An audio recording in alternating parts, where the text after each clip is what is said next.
Hello friends and welcome back to a new episode of our channel Say Yes, Unleash Your Full Potential. Today we'll speak to you about communication skills.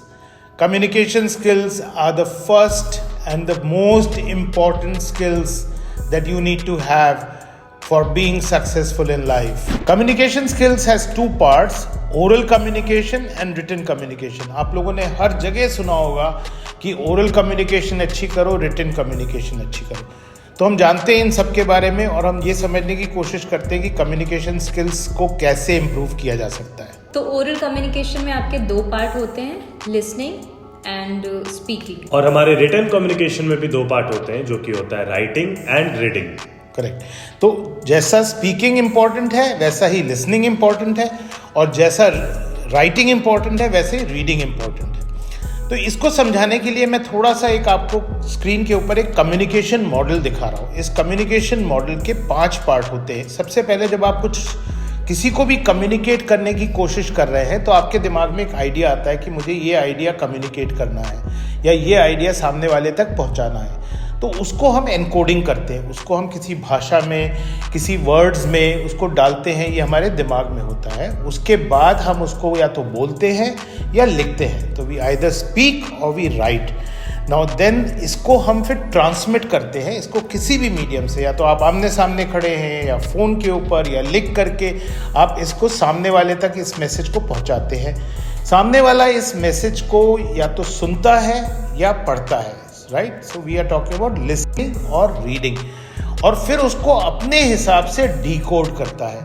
तो ये encoding से लेकर के decoding तक अगर message सही पहुंचता है तो कम्युनिकेशन मॉडल इफेक्टिव है. और इसके नीचे अगर आपने नीचे एक लाइन देखी है, फीडबैक लूप, तो इसका फीडबैक हमको मिल जाता है. अब जब आप आमने सामने खड़े हैं तो आप पूछ सकते हैं कि समझ में आया कि नहीं आया. लेकिन जब आप फ़ोन पे बात कर रहे हैं या आप किसी को रिकॉर्ड करके मैसेज भेज रहे हैं या आप लिख करके मैसेज भेज रहे हैं तो ये फीडबैक लूप इजीली कंप्लीट नहीं होता है.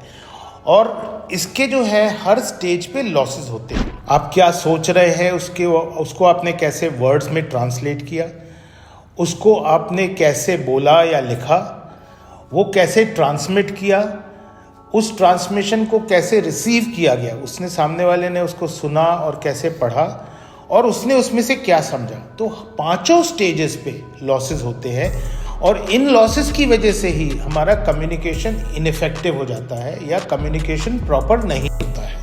इसीलिए फ्रेंड्स आपको ये कम्युनिकेशन मॉडल समझना बहुत ज़्यादा ज़रूरी होता है कि जिससे आप हर स्टेजेस के जो भी लॉसेस हैं उसको आप रिड्यूस कर सकें.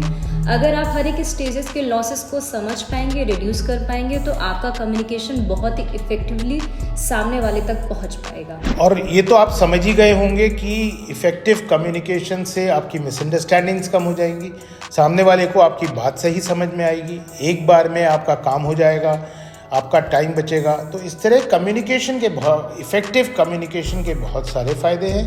प्लीज़ इसको समझिए और ये कोशिश करिए कि आप अपना कम्युनिकेशन इम्प्रूव करें. इस चैनल के थ्रू हम आपको 4 चीज़ों के बारे में, speaking, listening, reading and writing, इन 4 चीज़ों के बारे में बताएंगे और कोशिश करेंगे कि आपको इनको इम्प्रूव करने के तरीके बताएं. हमने स्पीकिंग पे ऑलरेडी सारी वीडियोस कवर कर रखी है, जो कि आप हमारे वीडियो सेक्शन में और प्लेलिस्ट में जाके भी देख सकते हो. और अब हम लोग आगे की वीडियोस में कवर अप करने वाले हैं हमारा लिसनिंग, रीडिंग और राइटिंग.